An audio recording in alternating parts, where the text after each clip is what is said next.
I'm Tommy Gibson. Thanks for taking time to watch this video. In this video, I'm going to be interviewing Mabel Peralta, who is a manager at Aston Martin in Summit, New Jersey, not Summit, North Carolina, Summit, New Jersey. And we're going to be talking to Mabel about her journey in the car business. One of the things I find really interesting about people is, where they started out and how they got to where they are today. And Mabel's had a really cool journey to get to where she is today. And so then we're going to talk to Mabel and let you learn a little bit about Mabel. Hey, do me a favor, hit the like button, subscribe button. Makes me feel warm and fuzzy when you hit that like button. Thank you. And here we go. Hey, Mabel. Good morning. Good For those of morning. you that don't know Mabel, Mabel Peralta is she's in the automobile business, and she has agreed to chat with me today so we can learn a little bit about Mabel and her journey in this business. Mabel, where are you originally from, and where did you actually grow up? Originally from as far as like where I was born. Yes, where were you born? Yes, So I was born in New York City. I was raised in a town called Union City, New Jersey. okay. But I also grew up part-time in here in the States and then part-time in the Dominican Republic. All right. So you've lived in a couple of different places. Where did you spend your teenage years mostly? Between New Jersey and Dominican Republic, it was always half and half. Okay. Now, when you got out of high school, what'd you do right after high school? Believe it or not, right after high school, I joined something called AmeriCorps, which is a domesticated version of the Peace Corps. Okay. Because I wasn't quite sure what I wanted to do. My mom wanted me to be a doctor and all that, or do something in the medical field. I, for one, well, I like gory things. I just knew it wasn't for me. I didn't know what I wanted to do, but I knew I had to go to school because I'm first generation Dominican American. It's really important. So I decided to take a year off, join AmeriCorps, and I focused on teaching children in urban environments how to read. How And then wonderful. so I got a grant. I remember it was like a $5,000 grant. And then my mom said, all right, great, this is towards college. Now you got to pick a school. So I was debating whether I should be a chef, like culinary arts, be a chef, or go into photography because I wanted to be an art teacher. And and I said, you know what, I love cooking, but I don't want to cook every day and then come home and cook. So I'm gonna go be a photographer. And that I went to art school. Huh. And when you got out of art school or got out of school, what did you do after that? It was like well, I graduated, I want to say 1998.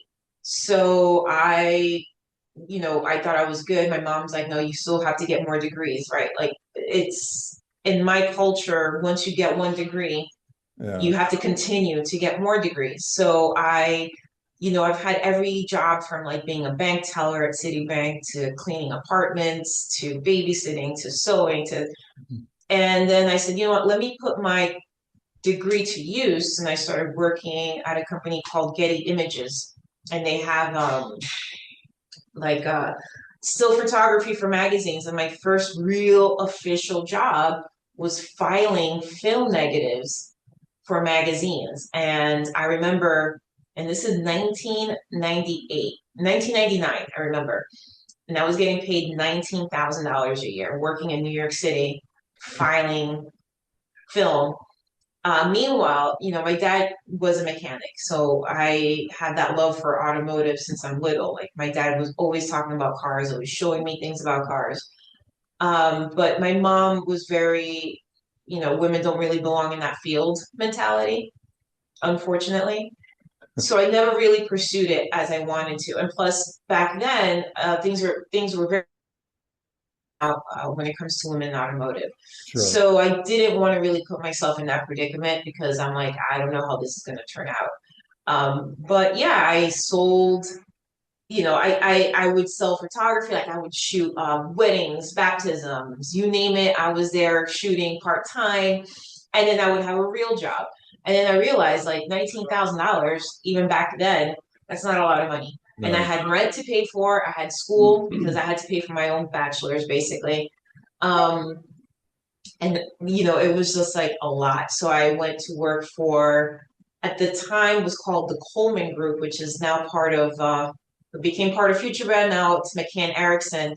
I got into branding, so I got into marketing and branding, and then I saw how you could change the narrative just by like having a good graphic, just by, things like fonts and how to Right. word it and when you word it. And I learned a lot during that time. So yeah. And so how did you end up in the automobile world? What was your first Well, once I started working in New York City, it's kind of hard to stop. And I loved it. 9/11 was really hard because I was there during that time. you, Um, and it kind of just shifts your whole perspective when that happened. I hear from people that saw it on TV, how it affected them. But for me, working in New York City at that time, literally that day, I thought, what am I doing with my life? You know what I mean? Like, sure. and that kind of started me thinking, do I really want to do this? Is this really what I want to do? But at the time, I didn't have the backbone I have now. I didn't have the gumption to actually go for what I wanted. So I just went with whatever I thought was going to be best, with whatever I thought my mom and my family wanted me to do. Even though I really, at that point, I did want to join automotive. I'm like, I have to, I want to do it. But it was always in the back of my head. I worked at many corporate environments in New York City. And 10 years ago, I was working for Bed Bath and Beyond corporate. And I remember being in a cubicle thinking, why, for the last X amount of years, why haven't I done what I really want to do? Like, I don't want to be here. I don't want to be in a cubicle. I don't want to have to say good morning to the same boring people every day, do the same boring thing, look at Excel sheets. Even though right now I'm looking at Excel sheets all day, but it's a different Excel sheet. Yeah. And I'm like, why can't I work in automotive? And it wasn't until I had to go buy a car and I saw how I got treated Oh that I dear. said, there's got to be a better way. Like, you got to be kidding me. It cannot be this hard for me to buy a car. Like, I had cash money, you know, I'm here to buy a station wagon because I love all those. That's the only thing I like to drive. Right. And it was the most difficult, painful, cringe-worthy experience. I was like, this can't be. And I started talking to my friends, like, when you bought the car, how was it? And all the guys I spoke to were like, oh, it's great. It's this, that. And then all the women I spoke to were like, Yeah. it's the worst thing ever. I hate going to buy a car. So I made a decision. I said, you know what? I'm tired of living through everyone's lenses, through everyone's way of life. I want to do something for me. And if it works out, it works out. And if it doesn't work out, at least I tried. By then, my dad had already passed. So I, wanted to do something that was going to memorialize him as well, right? So I wanted to do something that was going to make him proud of me. So I quit my job. I took a $30,000 pay cut to go work at the local Volvo dealership where I serviced my car. No kidding. Did you go to Yeah. work in sales? Is that what you did? Did you go in Nope. sales? They Something else? started me as a marketing assistant because I knew social media. Sure. I said, okay, that's fine. So I did that for 5 months, then I got promoted to marketing manager. And believe it or not, the store I'm in now is a store I started at. So when I became a marketing manager for that Volvo store, that owner owned this store. He Uh, had just bought it.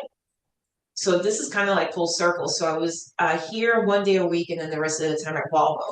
But what happens? I love Volvos. I can get in a Volvo, turn it on and tell you everything that's wrong with it and everything that's right with it. So every time I would be on the showroom floor, just walking through, customers would look at cars and I would say, oh, you like this? And I just started talking to them. And next thing I know, they're buying cars.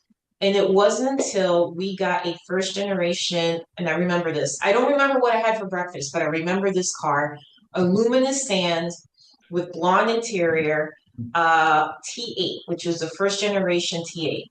And the sales guy didn't want to really talk to the customer about it because they didn't really believe in the hybrid capability. I eat anything that is Volvo, right? Any sort of knowledge. So I said, oh, I'll talk to her. And there's a picture of me circulating somewhere on the internet of me like showing this woman this car, and she bought the car. wow. And I thought, great. And I saw the commission check on the owner's desk thinking, oh my God, that's going to be me. Like, this is so me. Like, this is great. Like, I'm going to pay my rent like a month in advance, right? But my name wasn't on the check. It wasn't for me. It was for the sales guy. Oh, And I was like, well, nah, wait a minute, what? And I was told, like, you're not a salesperson, so why oh would you get the man. commission? And Oh, that's when I said, make me a salesperson. And he's like, you want to demote yourself? You have a manager's title. And I'm like, I'm gonna sell cars. I don't know anything about selling cars. I don't know what a residual is. I don't know what a four square is. Do not ask me nothing about numbers, which is ironic because I'm also a finance manager now. But at that time, I'm like, I just want to sell cars. I just want to talk about the cars, and I want people to leave with the cars, and then you people figure out all the numbers and everything that goes in it. And that's how it started. wow. Now, when I met you on Clubhouse, uh, Yes. for people that might be watching this, you don't know what it is. It's an app, and it's kind of like a radio talk show call-in program type thing, and you Yeah, like can, a podcast. yeah, like a podcast, but everybody can get involved. Excuse me, if they want to. It seems to me, I thought that at some point you were working as a vendor of some sort. Did I have that wrong? Did you? No, you are correct. So I did sales for approximately 10, almost 10 years, right? I jumped around a lot and it wasn't due to me jumping around. It was more me getting recruited from store to store. You know, people heard about me. I have the moniker One Volvo Girl, so obviously a lot of Volvo stores wanted me at their stores. Um, and it's not that I was pigeonholed, but sometimes, you get hired because people have this vision of you. Of They course. want to keep you Yeah. in that glass box. They don't want you to expand. And I always felt like I needed to do more than just sales. Like I always wanted to be a manager. I always wanted aspirations to be a GSM or a GM even. But no one ever gave me the chance because they hired me as this package, as like, you look great. You'll be perfect for this aesthetic, and Yeah. Yeah. you'll sell cars, and that's all we want you for. You fit the So role. you fit the role. So I sold Volvos for many years. I took a departure. I went to CDJR, and I did it because I wanted to challenge myself. I wanted to learn how to sell to a different demographic. I wanted to learn how to deal with different credits, right? Credit scores and different banks. And I wanted to learn more on the objectives and how to handle tough situations. Because in a Volvo store, you're not going to get those kinds of interactions. So I wanted to learn how it was to work with everyone because I, again, aspired one day to be a GM and you need to know all these things. Yeah. And those are That different was demographics too. Those are different types. way different. You'll see a trade and you'll get excited, and next thing you know, the trade is like, $30,000 upside down, and the rate was 26%, and you're like, wait, what? And Right. their credit is like a 520 beacon score, and there's no cosigner, and you're just like, oh my god, and you need to make numbers. So Yeah. I like that. There were some really amazing things about working with that brand at that time, and then there were some not so amazing things. But you got to take the good with the bad. When I decided to leave retail, I made a vow to never return. I said, I'm never going to be at a dealership. Like, F that. Like, I'm done. I'm burnt. I'm tired of getting stereotyped. I'm tired of when I'm passionate about something being told I'm angry. I'm tired of all the things that happen to women in this field. Right. I got tired of it because a lot of things happen to us. And I said, I'm done. So I decided to go on the vendor slash dealer partnership side. And I worked with a small company briefly for a few months, and it wasn't really a good fit. And I told myself, I need to do something that's going to make me happy. And if it doesn't make me happy, I have to leave because I've stayed in situations before where I stayed for the appearance of what others would think, So right? let me stop you right there. So you Yeah. went to a vendor, you're calling on dealers, different type of franchises, all types. Is that kind of what you were doing? Yeah, So yeah, I you're was. getting to see a lot of things that go on in different types of dealerships. Right. And that small company was more like on the what do they call it, CDP or whatever. It was more analytical.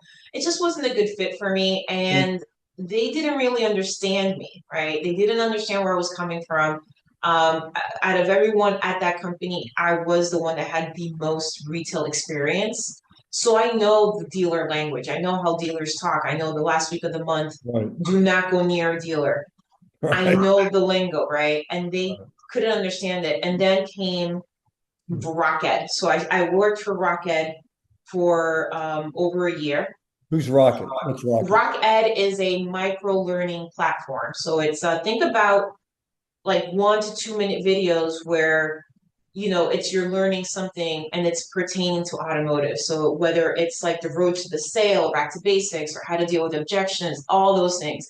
Okay. And I thought this platform is great. Like if I had proper training when I was a salesperson, I would be a manager by now. Like this is amazing. And that's why I joined that company. And with that company, I mean, for a while, people thought I was a flight attendant because I was traveling the country. I was at the airport every day That's what I almost. remember. Okay, that's the part I remember. Yeah. Yeah, yeah. So, and I would go to all the dealerships and I was the performance manager, making sure that they utilize the app. I would host, because of my background in retail, I would host workshops. So I would tell the dealers when I would go in, like, look, I know I'm here to talk about the app, but give me your three, low performing salespeople. Tell me where do you think they need help? Let me help you. And I would do workshops, so I went a little above and beyond my real job because I saw myself in these people. And I would say, all right, so what happened? Let's go through your CRM. Like how many cars you want to sell? Like what is your budget? Let's work backwards. And I would show them ways to help them better themselves. So I was very popular with the salespeople because when I would visit the stores, I didn't just sit with the managers. I sat with the salespeople on the sales floor and I would coach them the way I wished I was coached when I was learning. Sure. Um, and then this opportunity came up. I want to say in this, I don't even know, I think it was in the summertime. My friend was a GM here and he's like, listen, I just became GM. Like I just joined this. I came back because he started here as well with me. He's like, I went back to Aston Martin. It's now owned by AutoNation. I really would love it if you were my sales manager. And I said, hold up, dude. No. I told you I'm never going to go back to retail. And the only way I'm going back to retail is if I'm a manager. And this is how much I'm currently making. And I need that as a guarantee. Also, I need to figure out if this is the right fit for me. I need to know more about AutoNation. I need to know exactly what Aston Martin is really all about right now because a lot has changed. And I need to make sure it's the right fit, like the culture of the store and everything. And it took a few months of convincing me to jump ship. And I didn't want to, but I thought in the long run, I have to stick true to what I keep telling myself, which is I got to make myself happy. And I saw this as an opportunity because one, in my 10-year career in automotive, a lot of people have told me you would make a great manager. Oh my God, you would make an amazing manager. But yet, not one person has ever stepped up to give me the opportunity to say, Mabel, you would be a great manager. You know what? I have an opening for you. Now, Not Mabel, one. question for you. Do you think that was possibly that you went with in that you were with the wrong organization and they didn't have a way to do that? Would you think they were biased? Because a big company like AutoNation needs good managers. They're always Right. moving people So on. prior to me being here, I do believe, listen, I'm no angel, right? I know I am very passionate, and for those that know me, know that I am very, some say opinionated. I just say I just like to spread education. Right. Um, Yeah. and I stick to, I'm very open-minded too. So obviously within proper civil conversations, a lot of people can change my mind. But if I'm stubborn, I'm stubborn. And I admit that. I admit my faults. Um, I do believe that in the past there were some major biases, and I know it because I've experienced it. Sure. And it hasn't been fair, but also one cannot sit and be victim, right? So it's either you notice the unfairness being thrown your way, and you could either choose to dwell in it and be a victim, or you could use that to just push you forward. And for many years, all the biases and all the back talk and all the doubt that people would throw on me, I would just kind of put it in the box, right? Because I knew that one day that box was going to be strong enough to be my launch pad to do what I really want to do. That was going to give me the courage Yeah. and the power to be like, you know what, you're right. Maybe you didn't believe that I would be a good manager, but I am. And that's what I did. So this summer, I said, I'm going to do what I really want to do. I have this opportunity. And also, to be honest, I mean, I'm going to say it, I don't really know a lot of women of color that are Latina that are managers. Yeah. Yeah. I Well, and one and thing's for sure, especially within an exotic brand. I yeah. don't know many. I would suspect you're right, but the one thing you have besides a lot of other great assets is you're gritty. You Yeah, you can push through it. I like to say I'm scrappy, You're but I scrappy. like I gritty. like that. You're scrappy. So, I guess well, now the position you're in now. So you went to work at this AutoNation store. And Mhm. what are the brands that you have? What do you have? No, there's no brands. It's just one brand. It What is is just a standalone Aston Martin dealership. is it the only one in the country that's truly standalone? I believe so. I got to double check, but I believe so. And we are the only exotic brands within the AutoNation portfolio. So you went to work there because of someone you knew was the GM, and I know a Correct. little bit of this because we chatted earlier. But for the audience, what happened here at the store once you came here? So I come to the store. I'm excited because, oh my God, I'm an adult now, right? Even though I'm 46, I'm like, yes, I'm a manager, Okay, finally. And you look really great. You don't look 40. thank you, Go thank ahead. you. It's just the years of smelling fumes from the cars, I guess, keep me young. Yeah, So I thought this is amazing. I can't wait. And I have the delta between the salespeople. The age is great, right? I have a 23-year-old saleswoman and I have a salesman that's in his 70s. And I thought this is amazing. I get to work with so many yeah. different facets. And then my GM uh, decided to quit. And let me tell you, the whole when someone pulls the rug from under you, it wasn't the rug. It was a hardwood floor. It was a subflooring. It was the beams. I just felt like, are you kidding me right now? Oh, yeah. And I had to learn in a very, very short amount of time how to be a GM, a sales manager, and a finance manager, not only the automation way, but also the Aston Martin way. So I Right. walk a very tight rope. And people think this store and this brand that it's going to be a country club because it's small, it's low volume, it's elite. There are many different working parts and many different things that you have to account for, and metrics and Excel sheets and used cars and all these things. And I was new to the finance chair. I only knew Reynolds and Reynolds. I didn't know CDK. And CDK was not my friend. The first month, CDK did not like me, and I did not like CDK. Right. And those first 10 deals listen, I make a joke because I have alopecia, so I have to wear wigs. And I made a joke that these deals, my first 10 deals, had so much hair on them that I could make 5 wigs, okay? Because it was Okay. chaos. Now, for people that But don't know that term, hair on a deal simply means it's got a lot of crap that's not right, needs to be fixed. It's a got the lot. T's aren't crossed, the I's aren't dotted. That's kind of one of the ways of describing a deal as a Let lot. me tell you, I literally had Sasquatch. I had Sasquatch in my office. My office is glass, so you can only imagine. It was chaos. But let me tell you, throughout the years, I've made some really good friends and even friends within Clubhouse. And that first month of me being here, Yeah. whether I had a GM or not, that first official 30 days, I would not have gotten through that if it wasn't for my support system within automotive, like me FaceTiming other finance managers, me asking people like, do you work within CDK?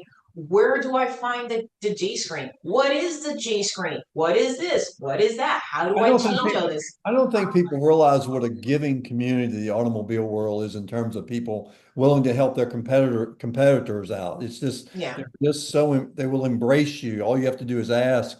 Clubhouse is just a great example of all No, that.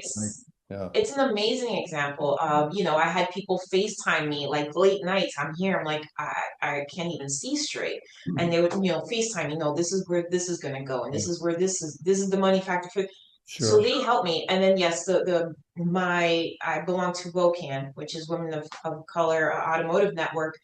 And those women, when I tell you the late night text messages and them coaching me like, Sure. don't quit now. I know if it seems like a lot, I know you're overwhelmed, but what Yeah. got you here, you know what I mean, is Yeah. not Yeah. going to get you there unless you move forward. And I was like, okay, okay, okay. It was crazy. The first month was chaotic. The second month, I got the hang of it. I'm like, all right, this is how it is. And I will say this, there's a lot of misconception when it comes to AutoNation, right? A lot of people love it. A lot of people, eh. My support system, like my market team, I wouldn't be as calm today if it wasn't for their support. Like they really stepped up and they understood, like, you are a new manager, like you're so new, not only to the chair, but now like interim GM until we find a GM. Hint, hint, we're interviewing. Just they have been there. And anytime I have a question or if I mess up or if I make a mistake, they are very gracious enough to be of support. And even my sister stores, this Thursday, I'm going to go to one of my sister stores in White Plains and I'm going to sit with the finance manager and see exactly what he does and how he does it. And I don't know if I could have done that at any other group or with any other. Sorry, Yeah. my lot attendant is giving me a message. Okay. I don't think I could have done that previously with any other dealership I've worked with. With AutoNation, who do you actually answer to? Do you have like a platform manager or a direct person that you answer to within the upper echelon of Yeah, AutoNation? so I have a market president, and then then I have like my used car director, I have my finance director, I have my econ director, and my controller. So that little trifecta is that's my support system. That's who I answer to. That's who I go to when I have questions. That's who I go to when I mess up and I go, wait, did I do? Yeah, that happened. And that's who I go to for guidance. And I really am. I'm pleasantly grateful, right? Like I'm not. I don't even know if that sounds right. I'm just. I was expecting something different because I Yeah. was told something different, and every day I'm just pleasantly surprised that that I'm happy. I decided to go with my gut, and I'm happy that I do have them there for support because it's really for a new manager. It's very hard. Sure. What are your short-term and long-term goals? Short-term goals really is to just get better at my craft. I tell my staff this every day. Like my goal is always to learn three new things every day. I make it a point to learn three new things every day because I'm always learning. Um, I know, and I tell them, I know the store is not going to be the best store in the country. I know we will never hit 100 cars sold a month, right? Right. And we're doing the best and the most with the least, right? We're doing the most we can with the least amount of resources. But I want us to be consistent and I want us to do a good job because that way it's when they look at us, it's not like, oh, Aston Martin Summit, yeah, they don't really sell a lot, but they don't have a good culture. I don't want that. I want people to look at us and say, yeah, Aston Martin Summit, they don't really sell a lot, but my God, that energy there, Yeah, yeah, yeah. it's good. That culture is great. And like they move units. It's just not at a big, first of all, I don't have the lot space to move a lot of cars, but I try to do the best I can. And I just want to keep the momentum that my sales staff has. I want to keep it where it is and elevate it. And I want them to see their true potential, whether you're 23 years old and just starting, or whether you're in your 70s and this is your second career. I want to make sure that as a manager, I could help them elevate themselves. And I want to be the manager I wish I had coming up in those 10 Sure. years. Yeah. Yeah. So I've learned from really good managers and I've seen a lot of bad things from bad managers. And now I know what not to do and what to do. My long-term goal, it would be great to be a GM. Why not? One day it would be very nice to be a GM. But I know that when it happens, it will happen. And, I'm just grateful to be here. I'm just grateful that every day I get to wake up, even when I'm tired, even though I haven't had a day off in a month. Yeah. I am grateful. I walk into my office and I have something. Every day there's a new fire drill. Those in management know that every day is just going to be a different day, but I'm grateful that I have the opportunity Well, because yeah, if you yeah, became had I not, I wouldn't be here.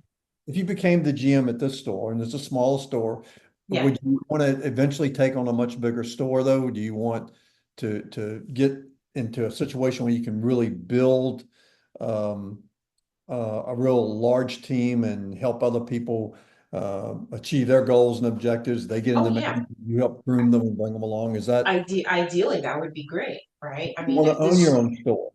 own my own store, listen, ooh, I don't know. With the way things are going right now, I have to be very picky with the brands I would love to own, right? Um, Obviously, I have a wish list of brands I would love to own a dealership, but we have to see how they pan out this quarter. I would love to lead a bigger team. I think that there's a lot for me to give, and I tell You're this to capable. my You're very yeah, capable. yeah, but in order for that to happen, either I need more lot space or I need to associate this brand with another brand together. Because Aston Martin is not a volume brand, but I believe in my hearts of hearts that this particular store, in this particular corner of Morris Ave in Summit, New Jersey, has been in an infancy stage for the past 10 years. And it really takes someone gritty enough to see the vision Now you're to stealing my push time. right to push this brand forward. Does that mean I'm going to do ads in Spanish? Absolutely. Right? Does it mean I'm going to think outside the box? Yeah. I encourage my staff, utilize TikTok, utilize social media. Tell people, is there an open house right now with is $1 million house? Yeah, I will allow you to take an Aston Martin to park in front of the house and talk to people about the car. Because Yeah. when you buy these mansions and you see an Aston, you want that. I encourage everyone here to think outside the box. And I would love to make at least a little bit of a change to this store at this location. It would be a big feather in my cap if I could do that.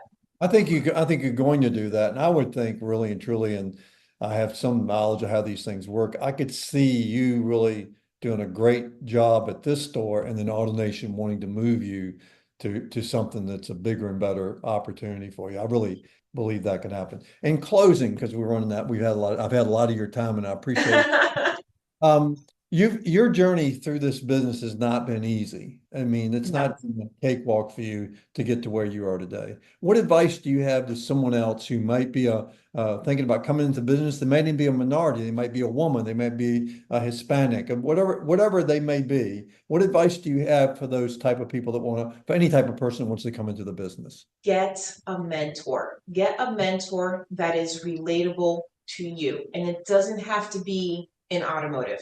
Okay. Okay? Because you need to think outside the box. And sometimes thinking outside the box means getting a mentor that may be in marketing, getting a mentor that may be in accounting, but get a mentor that is going to be your second brain. That's someone that you could relate to, someone that you may want to aspire to be. That is going to be the person that you could go to and call on and say, "Hey, I have this going on," and then not just have it to one, but have a few.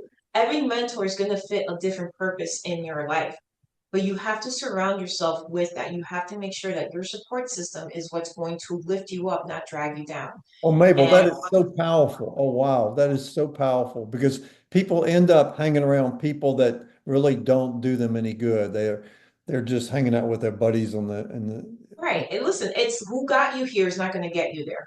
right. Yeah. So you have to, if that person is moving along with you, then yes. And I'm very lucky that later on in my career, I have come across some really good mentors, both men and women, right? Both minority and non-minority. Right. And I'm grateful for that. And I know that, at a drop of a dime, if I text them, they call me right back.